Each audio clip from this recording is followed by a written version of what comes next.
Bonjour à tous, donc c'est la suite du cours sur la biophysique des solutions et applications médicales. Donc on va voir qu'est-ce que c'est que la composition quantitative des solutions. Alors, donc on vous dit la concentration caractérise une solution d'un point de vue quantitatif. Quantitatif, ça veut dire c'est relatif à la quantité. Voilà. Donc il existe différentes définitions pour la concentration.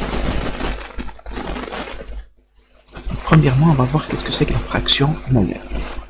Alors si n petit s est le nombre de moles du soluté, vous savez qu'une solution est constituée de soluté et de solvant, et si n grand s est le nombre de moles du solvant, alors la fraction molaire du soluté,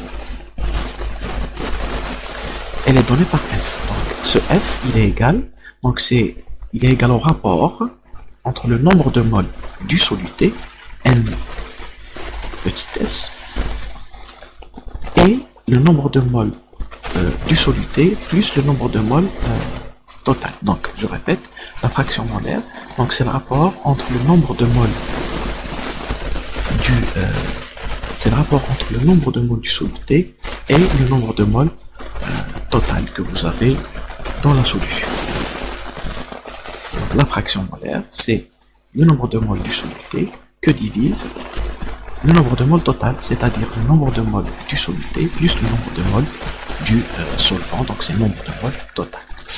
Alors maintenant, si vous avez plusieurs constituants dans votre solution, pour P constituant, la fraction molaire du IM composant, supposons qu'on s'intéresse au IM composant, sachant que nous avons P constituant. Donc la fraction molaire du IM composant, c'est le nombre de moles du IM composant que divise le nombre de moles total.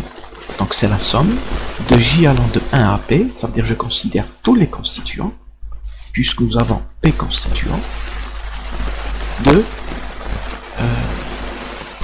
des nombres de moles de chaque constituant, sachant que nous avons P constituants. Alors ici j'ai pris deux indices I et J, c'est juste pour ne pas qu'il y ait confusion entre les indices.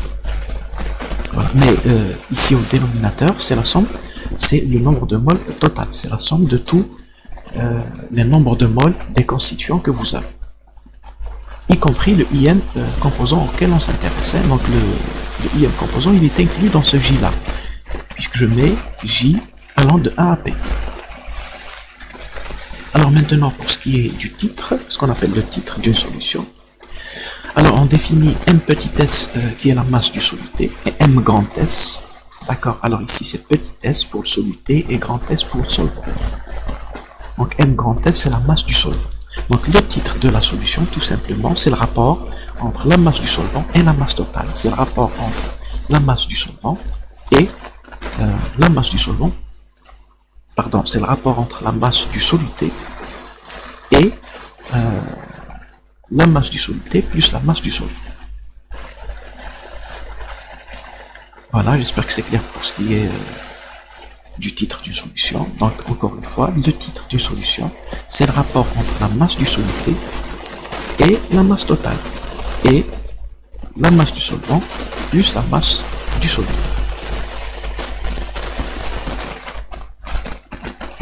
La concentration, troisièmement, la concentration pondérale. Alors la concentration pondérale, on vous donne sa définition ici, on vous dit que c'est la masse du soluté par unité de volume de la solution. Donc on la note Cp, donc elle est égale à la masse du soluté. Encore une fois, petit s c'est relatif au soluté et grand S c'est relatif au solvant. Donc c'est la masse du soluté que divise le volume de la solution. Donc elle s'exprime en grammes par litre ou grammes par centimètre. Quatrièmement, la concentration molaire, ou bien ce qu'on appelle aussi la molarité. La molarité, donc c'est le nombre de moles du soluté par unité de volume de solution. Elle s'exprime en moles par litre. donc c'est le nombre de moles, donc mol, par unité de volume de solution, donc c'est mol par litre. Donc la concentration molaire qui est ici, elle est égale au nombre de moles du soluté que divise le volume de la solution. Elle est égale aussi à la concentration pondérale, Cp, que divise la masse molaire. Alors vous savez que le nombre de moles, alors si vous remplacez ici Cp par, par son expression ici, c'est-à-dire M petit s, que divise le volume de la solution. Vous savez que la masse sur la masse molaire est égale au nombre de moles. Ce qui donne, donc c'est M égale à Ns sur le volume de la solution. Si vous remplacez Cp ici par cette formule, Ms que divise V sol, que divise la masse molaire.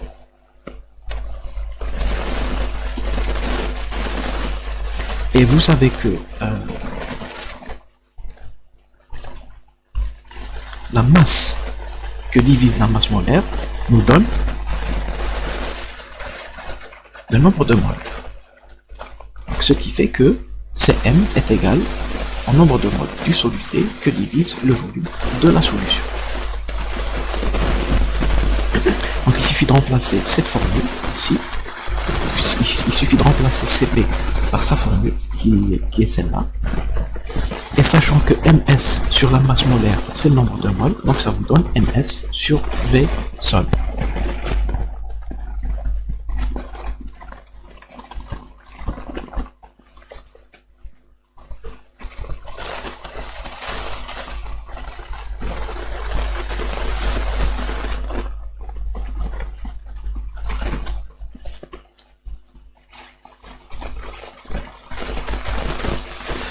Maintenant, pour ce qui est de la concentration molale, ou bien ce qu'on appelle la molalité. Alors la molalité, on la note Cl, donc elle est le nombre de moles par unité de masse de solvant.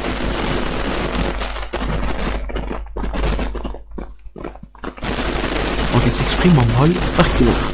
Donc la molalité, on vous dit elle est égale, c'est le rapport entre le nombre de moles du soluté et la masse du solvant. Donc c'est la masse du solvant.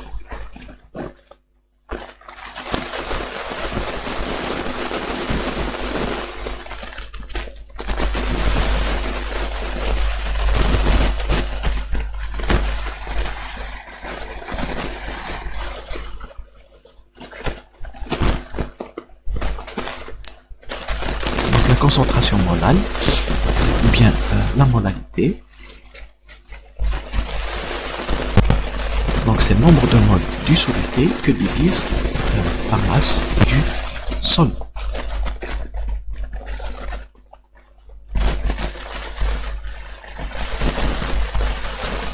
Alors ici, on vous dit dans le cas d'une solution aqueuse et diluée, on vous dit qu'un litre d'eau est égal à 1 kg.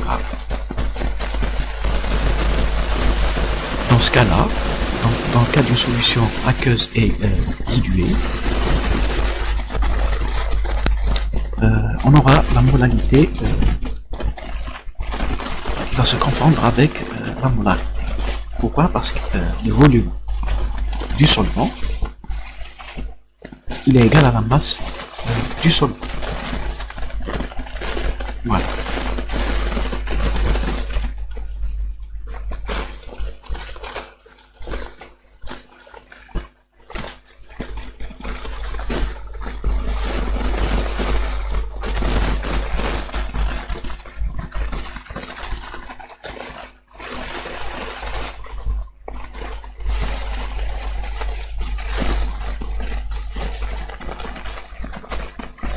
Voilà, le volume de la solution, puisque c'est une solution aqueuse, est diluée. C'est comme si il n'y avait que de l'eau dans votre solution. Donc le volume de la solution est égal à la masse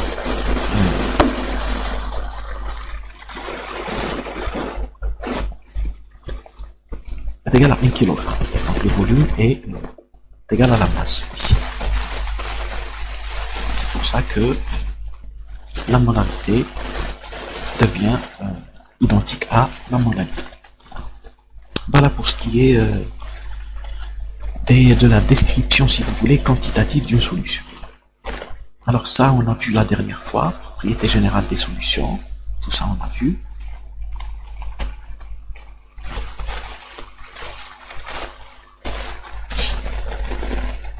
Alors maintenant, on passe à ce qu'on appelle la diffusion en phase liquide. Alors, déplacement en phase liquide. Alors, on vous dit, le déplacement des molécules en solution est à l'origine d'un flux dont l'importance est fonction du rapport entre. Donc, un flux, ça veut dire c'est un déplacement d'une quantité de matière. C'est un déplacement d'ensemble, hein, c'est un flux. En arabe, c'est tadafour. Alors, donc on vous dit dont l'importance est fonction du rapport entre la tendance au mouvement, c'est-à-dire la tendance qui est à l'origine du déplacement, et aussi ça dépend, ce flux de matière dépend aussi de la résistance au mouvement, qui limite le déplacement. Alors dans les solutions, la résistance au mouvement est en rapport avec l'existence de frottements intermoléculaires dans rend compte ce qu'on appelle la viscosité. Donc je vous ai expliqué la dernière fois qu'est-ce que c'est que la viscosité. Alors un exemple simple pour illustrer ce concept, si vous prenez par exemple l'eau, l'huile et le miel. Alors l'huile est plus visqueuse que l'eau. Vous êtes bien d'accord? Alors le miel est plus visqueuse que l'huile. Voilà, donc l'écoulement, si vous voulez, du fluide n'est pas le même en passant de l'eau à l'huile et au miel. L'eau s'écoule plus facilement parce que la viscosité de l'eau est faible. Voilà. La résistance au mouvement, elle est faible dans le cas de l'eau. Par contre, dans le cas du miel, là la viscosité est plus élevée, donc l'écoulement il se fait l'écoulement de l'huile se fait moins vite par rapport à l'eau. Et pour le miel, vous avez encore une plus grande viscosité. Alors les types de déplacement dans les solutions, alors on vous dit, selon la nature de la tendance au mouvement, on distingue 3 modes de déplacement. Alors vous avez ce qu'on appelle la migration, vous avez ce qu'on appelle la convection et vous avez ce qu'on appelle la diffusion. Alors la migration, donc on vous dit un déplacement caractérisé par l'existence d'une force appliquée sur la molécule de direction et de sens bien définis.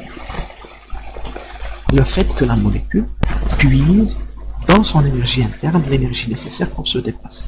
Dans le contexte de la migration, la molécule, elle puise, si vous voulez, elle consomme son énergie interne pour se mouvoir, ou bien pour se déplacer, pour se mouvoir, ou bien pour se déplacer. Alors on vous donne un exemple ici. Exemple migration électrique. En présence d'une différence de potentiel électrique entre 2 points d'une solution, alors on va l'expliquer d'une autre manière.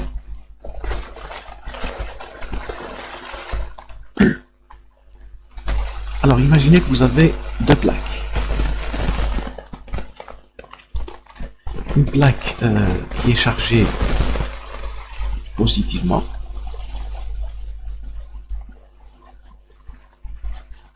et une plaque qui est chargée négativement.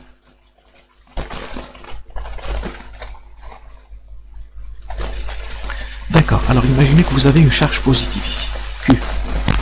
Une charge positive Q. D'accord, on a noté plus Q.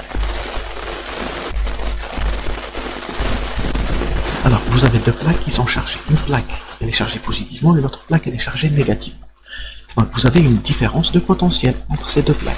Cette plaque elle est portée à un potentiel positif, par contre celle-là elle est portée à un potentiel négatif. Donc vous avez une différence de potentiel entre ces deux plaques. Alors maintenant imaginez que vous avez une charge positive ici.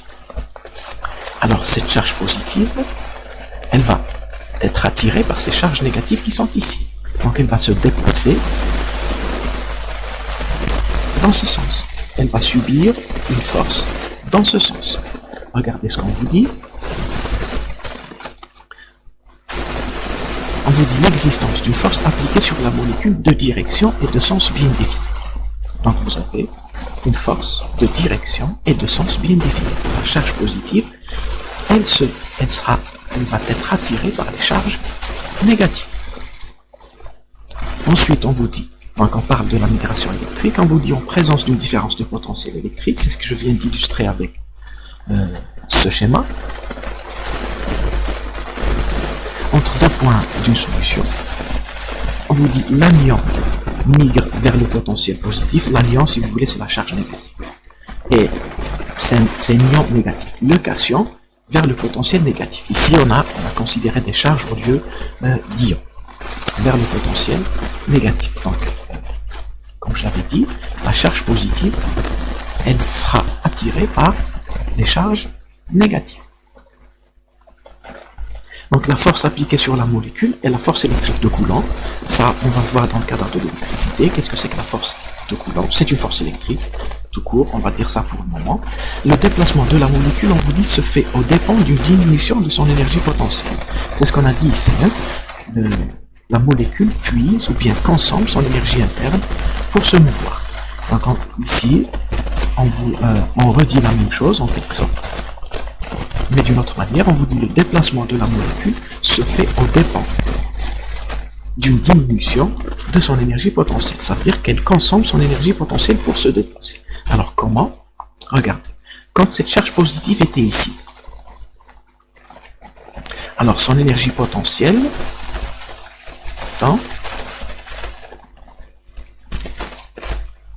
d'accord, quand la charge positive était ici, son énergie potentielle, EP,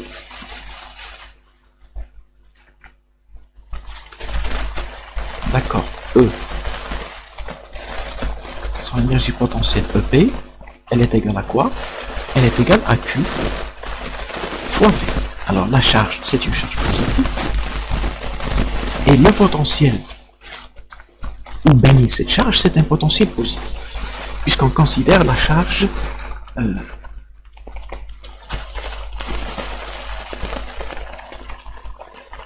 puisqu'on considère la position initiale de la charge. D'accord. Alors, quand la charge était ici, son énergie potentielle est égale à plus Q fois V. C'est une charge positive, et le potentiel dans lequel elle baigne, c'est un potentiel positif. D'accord, c'est un potentiel positif, encore une fois, parce que j'ai considéré la position initiale de la charge. La charge était au niveau de la plaque positive, ensuite, elle se déplace vers la plaque négative. Donc, cette énergie potentielle, elle est positive, n'est-ce pas? Elle est supérieure à 0. Maintenant, quand cette charge se meut, si vous voulez, quand cette charge se déplace, migre vers la plaque négative, qu'est-ce qui va se passer? Alors, la charge positive, elle va se retrouver ici, disons, plus Q. Alors, la charge, elle est toujours positive, n'est-ce pas? La charge, elle est toujours positive, donc c'est plus Q. Cette fois, la charge va se retrouver dans un potentiel négatif, qui est celui de la plaque chargée négativement. Donc, le V ici, il sera négatif. Donc, cette fois-ci, l'énergie potentielle de cette charge positive, qui avait une énergie potentielle positive auparavant, sera négative. Donc, à cet emplacement-là, l'énergie potentielle de cette charge positive, qui avait auparavant une énergie potentielle positive, sera négative. Donc, à ce niveau, l'énergie potentielle de la charge positive sera négative. Donc, vous voyez, l'énergie potentielle, en passant d'ici à là, on a une diminution de l'énergie potentielle. D'accord. L'énergie potentielle ou bien l'énergie interne. Donc le mouvement, le mouvement de la particule, il se fait au dépend de son énergie interne, ou bien de son énergie potentielle. Le même raisonnement, on peut faire le même raisonnement si on a une charge négative. Hein. D'accord. Donc on a toujours deux plaques. Une plaque chargée négativement et une autre chargée positivement. Voilà. Donc vous avez une charge négative ici. Moins Q. Alors cette charge négative, elle va être attirée par les charges positives. Donc son mouvement, son déplacement, il va se faire dans ce sens. Donc, vous avez une force de direction et de sens bien définie. Hein, c'est ce qu'on avait dit dans le cours. Alors maintenant, donc cette charge, à un certain moment, elle va se retrouver ici. Alors quand la charge était ici, au niveau de la plaque négative, donc elle a une énergie potentielle, EP, d'accord, qui est égal à Q fois B. Alors la charge elle est négative, et le potentiel dans lequel baigne cette charge, donc ici on considère la position initiale de la charge, il est aussi négatif. Ce potentiel il est négatif. La plaque elle est chargée négativement. Donc l'énergie potentielle de cette charge sera inférieure à 0. Elle sera sera positive. Elle ne sera pas inférieure à 0, mais elle sera positive cette énergie potentielle. Parce que la charge est négative et le potentiel il est aussi négatif. Maintenant, quand la charge va migrer vers la plaque positive, donc elle va se retrouver ici, donc Q. Cette charge aura donc à ce niveau, comme énergie potentielle, la charge, quand elle se retrouvera à cet emplacement-là, elle aura comme énergie potentielle, donc Q, c'est toujours la même charge qui est négative, multiplié le potentiel, cette fois-ci, qui est positif. Donc c'est moins Q que multiplie le potentiel, qui est positif cette fois-ci, parce que la charge, elle va s'attirer vers la plaque positive. Donc charge négative, potentiel positif, donc l'énergie potentielle sera inférieure à 0. Donc vous voyez que cette migration, elle se fait au détriment, la migration de la charge négative, elle se fait au détriment, ou bien au dépens d'une diminution de l'énergie potentielle de la charge négative en passant de cet emplacement à celui-là. Donc nous avons une diminution de l'énergie potentielle, puisqu'au début elle était positive, ensuite elle devient négative, donc elle diminue. Donc la migration, elle se fait, la particule migre en puisant dans son énergie interne. Voilà. J'espère que j'ai été clair. Donc voilà pour la migration. Maintenant pour la convection, alors on vous dit c'est un autre type de déplacement, d'accord, dans les solutions. D'accord, donc la convection, on vous dit c'est un type de déplacement caractérisé par alors existence d'une force appliquée à la molécule de sens et de direction parfaitement définie. Certainement, pour que la molécule se déplace, il doit y avoir une force qui va s'appliquer sur cette molécule. Et là, on vous dit, l'énergie nécessaire au déplacement de la molécule, elle est apportée par l'extérieur, contrairement au cas de la migration où la molécule puise dans son énergie interne pour se déplacer. Là, la source d'énergie nécessaire pour le déplacement de la molécule, il vient de l'extérieur. Donc, il y a un apport énergétique externe qui permet à la molécule de se mettre au mouvement ou bien de se mouvoir. On vous donne un exemple ici. Alors, on vous dit le déplacement lié à une différence de pression. Alors, par exemple, au niveau de notre métabolisme, le sang il circule dans notre corps, n'est-ce pas? Donc, on vous dit dans la circulation du sang dans les vaisseaux, l'énergie est apportée par la pompe cardiaque. Notre cœur, en fait, il joue le rôle d'une pompe. D'accord, d'une pompe cardiaque, à l'origine d'un gradient de pression hydrostatique artério-veineux.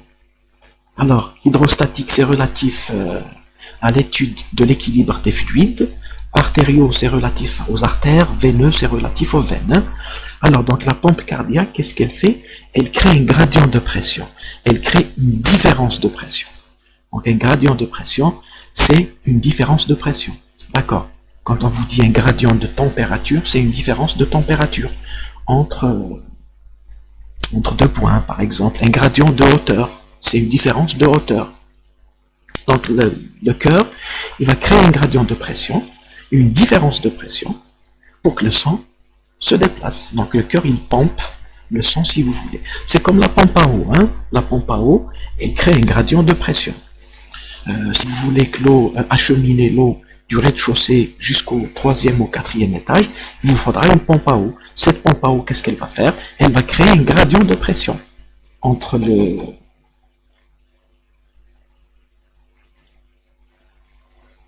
rez-de-chaussée et le 4e étage qui est à une hauteur plus élevée. Donc il y a un gradient de pression. C'est pour ça que l'eau arrive à monter du rez-de-chaussée jusqu'à au 4e étage. S'il n'y avait pas de gradient de pression, l'eau ne pourrait pas monter jusqu'au 4e étage. D'accord, s'il n'y avait pas de gradient de pression,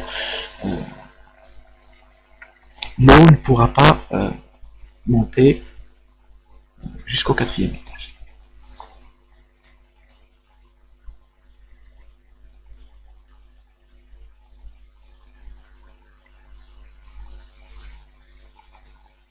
Voilà pour la convection. Alors maintenant pour la diffusion. Alors la diffusion, c'est simple. On vous dit, la diffusion, elle est due à une différence de concentration. Regardez, la migration, elle est due à une différence de potentiel, à un gradient de potentiel électrique. La convection, elle est due à un gradient de pression, à une différence de pression. Par contre, la diffusion, elle est due à une différence de concentration, ou bien un gradient de concentration. Voilà. Alors, une différence de concentration entre deux points de l'espace provoque un mouvement des molécules. Ce mouvement, il est aléatoire et incessant. Enfin, incessant. À un certain moment, ce mouvement, la diffusion va s'arrêter, bien évidemment, lorsque l'équilibre sera atteint. Hein. Il est dû à l'agitation thermique d'origine brownienne. Alors, il est fonction des interactions entre les solutés et le solvant, entre les particules de solvant et la température. Donc, les molécules rebondissent en fait les unes contre les autres et finissent par occuper tout le volume jusqu'à l'équilibre. Voilà, la concentration est égale en tout point de la solution et la température est uniforme. Alors, le mouvement brownien, c'est relatif à l'étude mathématique, à la description mathématique du mouvement aléatoire d'une grosse particule, hein, d'accord, qui se trouve dans un fluide. Donc ça,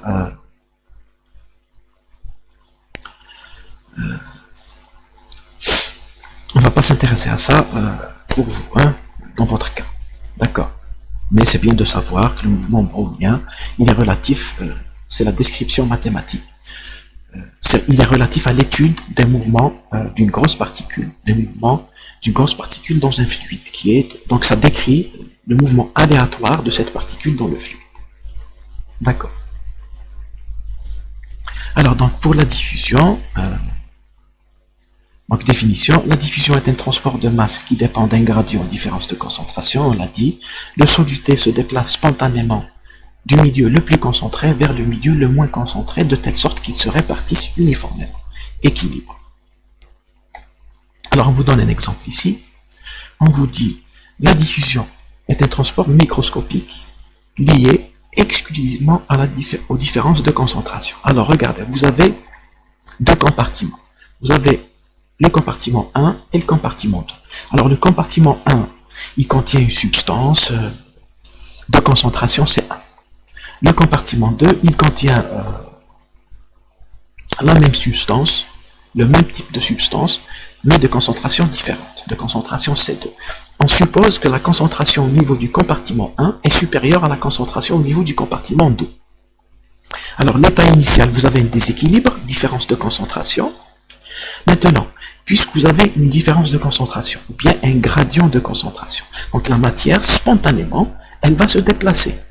D'accord? Elle va se déplacer du milieu le plus concentré. Quel est le milieu plus concentré? C'est le compartiment 1, C1 supérieur à C2. Donc la matière, les molécules, si vous voulez, vont se déplacer du compartiment 1, suivant cette flèche, vers le compartiment 2. Voilà, donc la substance va se diffuser, si vous voulez. Il va y avoir une diffusion de la substance travers une paroi qui est ici, qui est perméable, ou bien à travers une membrane. Et cette diffusion, pardon, ne s'arrêtera que lorsque qu'une fois l'équilibre atteint. Et l'équilibre, c'est lorsque les deux concentrations deviennent égales de part et d'autre de la membrane séparatrice que vous avez ici. Donc, à l'équilibre, à l'état initial, vous allez avoir une certaine homogénéité. Donc, les molécules de la substance en question vont se répartir de manière, si vous voulez, homogène dans tout le système, de telle sorte à ce que les concentrations deviennent égales en tout point de votre système.